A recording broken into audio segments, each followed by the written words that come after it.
Welcome back to the YouTube channel. I was coming home today and I was thinking about a couple things and thinking about the new Challenger Chargers that are coming out in another year or two or so. And then hopefully they don't screw that up and make it too much of a European type of car, even though we're driving a Mercedes, essentially. I hope they don't lose their way, as per se. But I was also thinking that, hey, here's another flip side to it. These cars have been out since, 2008-ish, I think. I don't remember what the actual, when it came out with this, but the car is over 10 years old. Well, at least the platform is 10 years old. And I was thinking, what are the disadvantages or the advantages of having an older platformed car?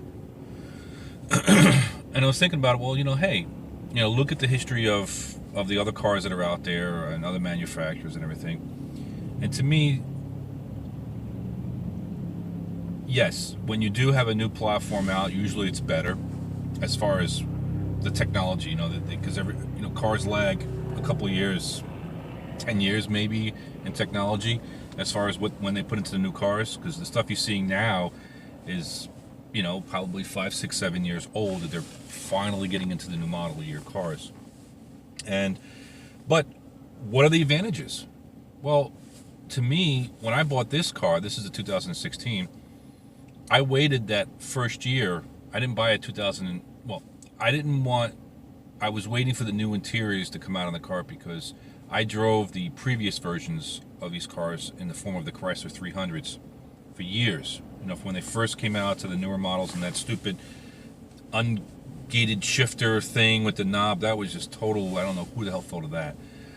But when the new interiors came out, that's what really turned me on to the Charger Challengers, because I wanted that more modern interior per se.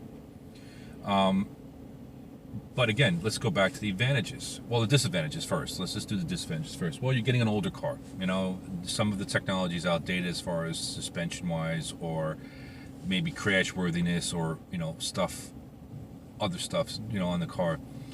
But the advantages of an older platform car, well, at least to me, and just as the history, when you see it through the other manufacturers, is that you're getting the best of that platform. And what I mean by that is that you're getting all the refinements. That means they've fixed all the little nuances. They have updated a lot of the parts that maybe had problems the first couple model years. And I'm talking about 10 years ago. And you're getting the best of the best before they come over to the new platform or so. So to me, that's I always wait. I never buy first year model of a car. Never. I always wait. I always buy second or third, maybe fourth year model of a car. That's just inherent. It's always got problems. It always got issues. And at the same time is that now, since this car is an older platformed car, and even it's still pretty contemporary. I mean, these cars came out, with the independent rear. It's a really robust suspension. They make these cars, you see them in the taxi fleets as far as the Chargers and the 300s. They make limos out of them, out of the 300s. And they, and you got to figure, if they're making limos and other stuff and taxi fleets, like the taxi limousine guys out here in Manhattan, they use these cars all the time. And they got some miles on them. So that they're a robust car that you're dealing with here. But to me, that's a nice advantage of having an older platformed car that's been out for a while and it's been refined over the years. Plus, the parts are out there too. The performance parts, they're well known. You know what you're getting. You know the pros and cons of the car. You know what's going to break. You know what's not going to break. So, I don't know. What are your thoughts? Check in. Let me know. Post up ideas or like other stuff or other topics that you would like to talk about on these cars or whatever. Okay. Bye.